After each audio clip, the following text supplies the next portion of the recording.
They say nothing good ever comes from a phone ringing at midnight. That night, I learned how true that really is. I still remember the sound. Sharp, loud, cutting through the silence like a knife. My husband's phone. At exactly 12:07 a.m. I was half asleep, wrapped in the blanket, my head resting on his shoulder. The room was dark, quiet, peaceful. At least it felt peaceful. That sound jolted me awake instantly. James shifted beside me, startled. His hand shot out fast, almost too fast, grabbing the phone from the bedside table like it was on fire. That was the first red flag. "Who is calling you at this hour?" I asked softly, still groggy. He didn't answer. He just stared at the screen. I couldn't see the name, but I saw something else. Fear. Real, raw fear flickered across his face before he masked it. "No one," he said quickly. "Wrong number. Wrong number." At midnight? Before I could say anything else, he silenced the phone and slipped it under his pillow. Under his pillow. My heart started beating faster. James and I had been married for 7 years. 7 years of shared routines, shared dreams, shared secrets, or at least that's what I believed. He was always careful, always private with his phone, but never like this. Never panicked. I turned toward him. "James, are you okay?" "Yeah," he said, a little too quickly. "Just tired. Go back to sleep." But sleep was the last thing on my mind. I lay there, staring at the ceiling, listening to his breathing. It was uneven, shallow, like he was pretending to be asleep. My instincts screamed at me. Something was wrong. After a few minutes, I felt him gently slide out of bed. He moved quietly, trying not to wake me. But I was wide awake now. I kept my eyes closed, my heart pounding. He picked up the phone, and then he walked out of the bedroom. That's when fear turned into suspicion. I waited a few seconds, then a few more. When I didn't hear his footsteps coming back, I slowly got up and followed him. The hallway light was on. I could hear his voice. Low, tense, urgent. "I told you not to call me this late." I froze. That wasn't a wrong number. That was a conversation. I pressed myself against the wall. Just out of sight, my breath shallow. I didn't want him to know I was listening, but I couldn't walk away. "No, she's asleep," he continued. My stomach dropped. She, not my wife, not she might wake up. Just she. Like I was an obstacle, an inconvenience. "I said I'd handle it," he whispered harshly. "You're being careless." There was a pause. I couldn't hear the other voice, but whatever was being said made his shoulders tense. "Don't say that," he snapped quietly. "You know that's not true." My hands started shaking. Who was on the other end of that call? And why did my husband sound like a man caught between two lives? I took one step closer. The floor creaked softly. James stiffened. "I'll call you tomorrow," he said quickly into the phone. "Not now. This is a bad idea." He hung up. For a second, I thought about running back to bed and pretending I heard nothing. But it was too late. He turned, and our eyes met. "What are you doing up?" he asked, forcing a smile that didn't reach his eyes. "I heard your phone," I replied honestly. "You said it was a wrong number." His jaw tightened. "Yeah, it was," he said. "Just a friend." "A friend," I repeated slowly. "At midnight?" He sighed dramatically, like I was the problem. "Why are you interrogating me? Can I not take a call without this turning into something?" Gaslighting. I didn't have that word back then, but I felt it. "I just asked a question," I said quietly. He stepped past me, walking back into the bedroom. "You're overthinking. Go to sleep." But I couldn't. The way he spoke, the secrecy, the tension. Nothing made sense. The next morning, I tried to act normal. I made breakfast. I kissed him goodbye. I watched him leave for work like he always did. But something inside me had cracked. I couldn't stop thinking about that call, about the way he said she's asleep, about the fear in his eyes. That evening, I did something I had never done in our entire marriage. I checked his phone. My hands were shaking as I picked it up. I half expected it to be locked, but it wasn't, almost like he didn't expect me to dare. There was no missed call, no message, nothing. He had deleted it. My heart sank. That's when I noticed something else. A second messaging app, hidden in a folder. My fingers hovered over the screen. Part of me prayed I wouldn't find anything. Another part of me already knew I would. I opened it, and there it was. A single message, timestamped 12:06 a.m. Just one line. One sentence that made my knees weak. Did she hear anything? I sat down on the edge of the bed, staring at the screen, my chest tight, my vision blurred. So it wasn't just a call. It was a secret big enough to hide, delete, and lie about a secret involving me without my consent. And in that moment, I realized something terrifying. That midnight phone call wasn't a mistake. It was a warning, because whatever my husband was hiding, whatever voice was on the other end of that call, was already destroying my marriage. And I had no idea how deep the betrayal really went. As I stared at that message, my phone buzzed again, and this time, the name that appeared on the screen made my blood run cold. Conflict begins. As I stared at the screen, my phone buzzed again. My heart slammed against my ribs. For a split second, I thought it was James, but it wasn't. It was a private number. No photo. No name. Just a silent threat hiding behind a screen. I didn't answer. Instead, I sat there frozen, replaying the message over and over in my head. Did she hear anything? So someone knew about me. Someone was watching my movements. Someone was worried I might discover the truth. That realization terrified me more than the cheating itself. James came home late that night, later than usual.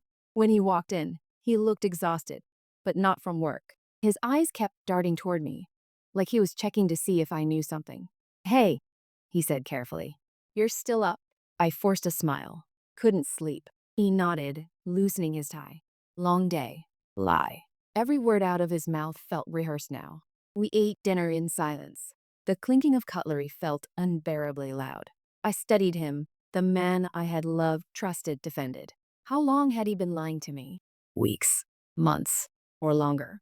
After dinner, he picked up his phone again, that same phone, and instinctively, he angled the screen away from me. Another red flag. "Who keeps calling you so late?" I asked, keeping my tone light. He stiffened for half a second. "Just work stuff." "At midnight?"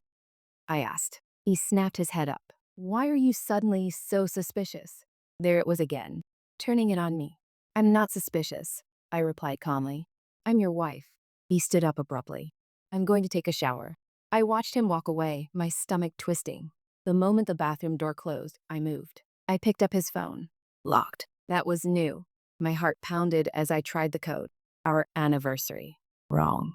His birthday. Wrong. I laughed bitterly. 7 years of marriage, and I no longer knew the man sleeping beside me. I placed the phone back exactly where it was before he came out. That night, I barely slept. I kept hearing his voice in the hallway. "She's asleep," like I didn't exist. The next few days were torture.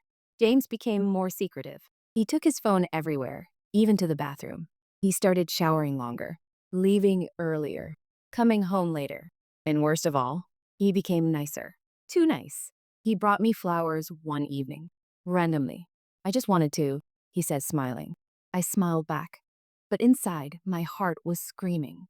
Oh, that's what it was. People don't change overnight without a reason. On the fourth night after the call, everything escalated. James said he had a work dinner and wouldn't be home until late. I nodded, pretending I believed him.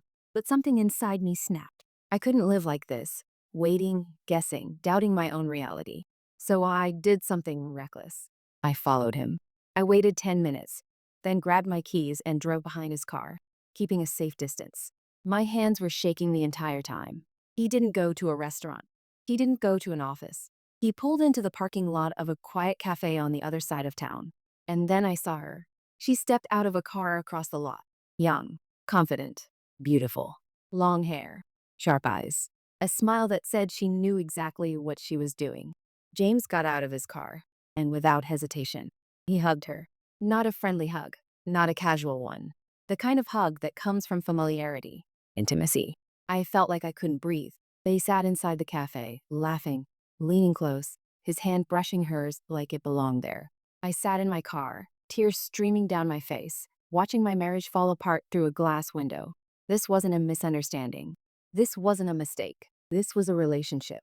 After about an hour, they left together. And then something even worse happened. She kissed him. Right there. In public. Like she had nothing to hide. I wanted to scream. To run up to them. To expose them both. But I didn't. Instead, I took photos. Clear ones. Evidence. Because I knew if I confronted him now, he'd lie. He'd twist the story. He'd make me doubt myself. I went home and waited. James came back after midnight. Again. "You're still awake?" he asked. I looked at him and smiled. "Yes," I said softly. "I was waiting for you." He didn't notice the phone in my hand. He didn't notice my calm. but he would. Soon. Because now, I wasn't just suspicious. I knew. And the woman from that cafe, she wasn't just a stranger. When I zoomed in on one of the photos, I recognized her. She was someone I had already seen before, someone much closer to my life than I ever imagined. As I stared at her face on my screen, my blood turned cold because I finally realized exactly who my husband was cheating with. Betrayal revealed. I stared at the photo on my phone until my eyes burned. Zoomed in. Clear. Undeniable. It was her. Not a stranger. Not a random woman. Not someone from work. It was Maya. My husband's best friend. The woman who had sat on my couch. The woman who had laughed with me, hugged me, eaten food from my kitchen. The woman who had looked me in the eye and called me family. My hands started trembling so badly I had to put the phone down. Maya. She had been there on birthdays, on holidays. She had comforted me when my mother was sick. She had joked about how lucky I was to have James. All this time, I felt sick. Every memory twisted into something ugly. Every smile felt fake now. Suddenly, everything made sense. Why James never seemed uncomfortable when she was around. Why they shared private jokes. Why she always knew things about him before I did. They weren't close. They were intimate. That night, James slept peacefully beside me. I didn't. I lay there staring into the darkness, replaying every interaction, every laugh, every moment I had ignored because I trusted them. Trust. What a dangerous thing. The next morning, James kissed my forehead like nothing had happened. "I'll be late tonight," he said casually. I smiled. "Work again?" "Yes," he replied without hesitation. Another lie. I waited until his car disappeared down the street before I broke down. I cried silently, gripping the edge of the kitchen counter, trying not to scream. But tears weren't enough anymore. I needed answers. So I did something I never thought I'd do. I invited Maya over. That afternoon. She replied instantly. "Of course. I miss you." The audacity. She arrived smiling, dressed beautifully, confident as ever. "Hey," she said warmly, hugging me. "You look tired." I almost laughed. "You could say that," I replied. We sat in the living room. I offered her tea. My hands were steady, but inside, my heart was racing.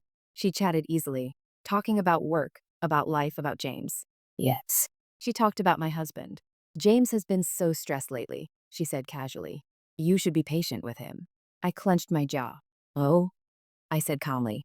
"You two talk often?" She hesitated. Just for a second. Barely noticeable. But I saw it. "Well, he vents sometimes." "Vents?" "At midnight?" I leaned forward slightly. "Maya, can I ask you something?" She smiled. "Of course." "How long has it been going on?" Her smile froze. Silence filled the room.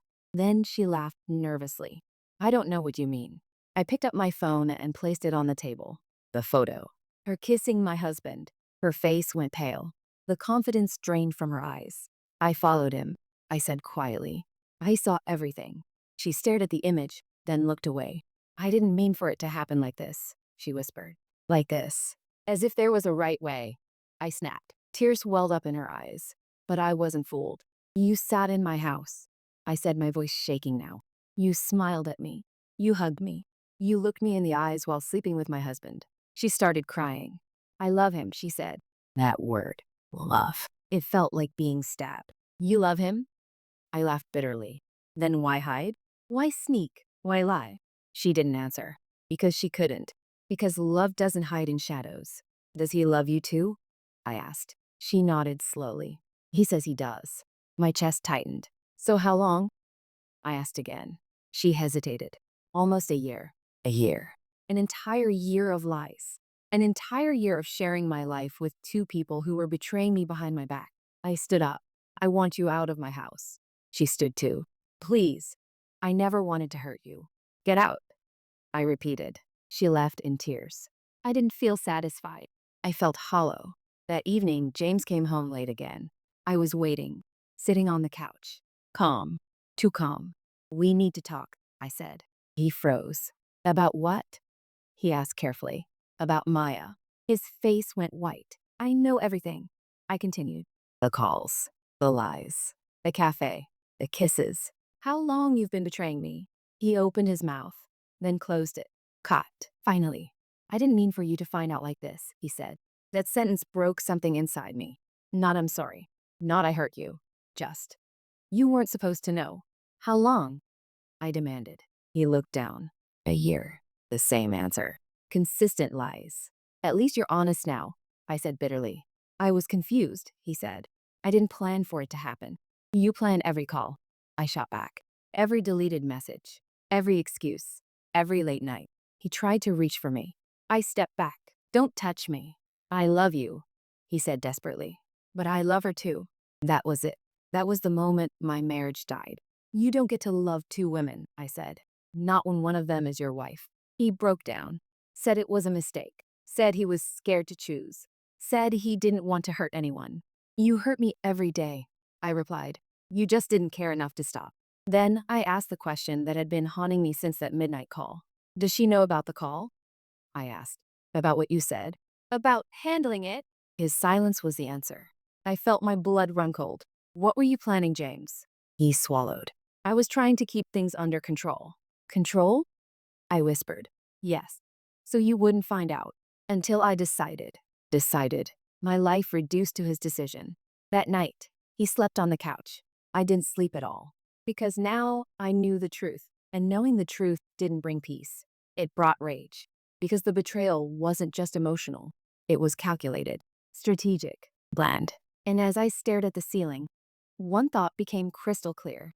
If James thought this would end quietly, he had no idea who he was dealing with. As dawn broke, I made a silent promise to myself. If my husband thought he could betray me without consequences, he was about to learn just how wrong he was. Turning point. By morning, something inside me had changed. The tears were gone. The shock had settled. And in its place was clarity. James was still asleep on the couch when I walked past him, not even looking in his direction. Just hours ago, I would have watched him, searching his face for answers, for regret, for proof that any of it had mattered to him. Now, I felt nothing. That scared me more than the pain ever did. I made coffee and sat at the kitchen table, staring at the sunlight creeping in through the window. This was the same kitchen where we had planned our future. The same place where I had defended him to friends, where I had trusted him blindly. Trust was gone, but I wasn't broken. Not anymore. James woke up late, rubbing his face like a guilty child. He hovered near the kitchen, unsure of how to approach me. I didn't sleep, he said quietly. I didn't respond. I know you're angry, he continued, but we should talk calmly. Calmly. The audacity almost made me smile. I'm not angry, I said finally. Anger fades. This is something else. He frowned. What does that mean? It means I'm thinking, I replied. And you should be worried when I stop yelling. That shut him up. I stood and faced him. I want honesty. Complete honesty. No excuses. No half-truths. If you lie even once more, we're done without another word. He nodded quickly. Okay. Did you ever plan to leave me? I asked. He hesitated. That hesitation told me everything. Answer, I said. I didn't know, he admitted. I was trying to figure things out, while lying in my bed, while looking me in the eyes, while building another relationship behind my back. Did you tell her you'd choose her? I asked. He nodded slowly. And did you tell me the truth at any point? I asked. Silence. I laughed quietly. That's what I thought. I walked into the bedroom and opened the drawer where we kept important documents, bank statements, insurance papers, joint savings information. I saw his eyes widen when he realized what I was doing. What are you doing? He asked. Protecting myself, I replied. I took photos of everything, every account, every policy, every shared asset, because I finally understood something crucial. Men like James don't panic when they lose love. They panic when they lose control. That afternoon, Mai tried to call me. I ignored it. Then she texted, Please. I never wanted to hurt you. I stared at the screen. And then, calmly, I replied, You didn't just hurt me. You planned around me. She didn't respond. Would. That evening, James tried to act normal again. He offered to cook dinner. I watched him quietly as he moved around the kitchen, as if nothing had shattered between us, as if he could pretend long enough and everything would magically fix itself. You know, he said cautiously, we could try counseling. I looked at him. You went to bed with another woman for a year. Counseling doesn't fix character. His face hardened. So what? You're just going to punish me forever? Punish. That word sealed it. I'm not punishing you, I said. I'm choosing myself. That night, I didn't sleep in the bedroom. I locked the door. And for the first time in years, I slept peacefully. The next few days were quiet, but tense.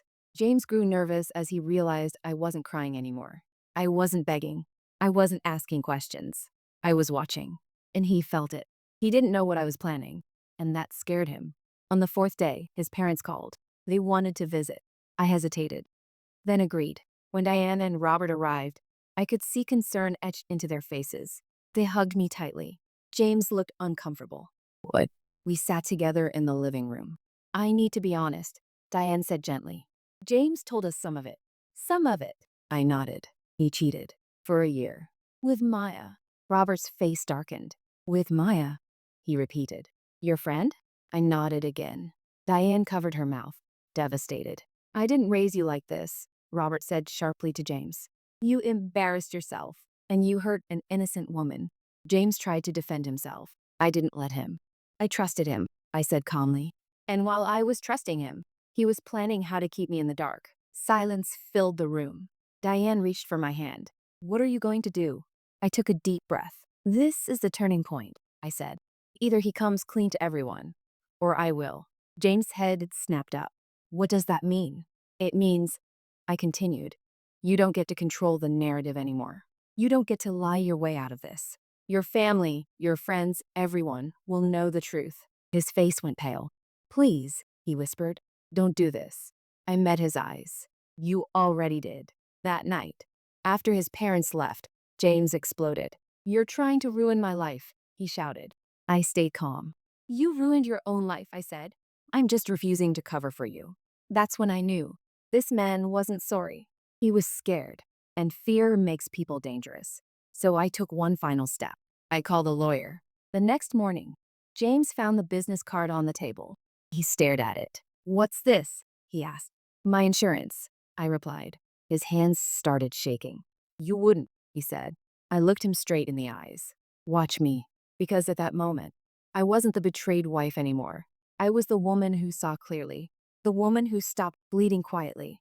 The woman who was done protecting the man who never protected her. And as James stood there realizing he was losing everything, I realized something powerful. The worst part was over. The rest, that would be on my terms. As James begged me to reconsider, I smiled for the first time in days, because he had no idea what I had already set in motion. Climax plus resolution. James didn't sleep that night. I knew because I didn't either.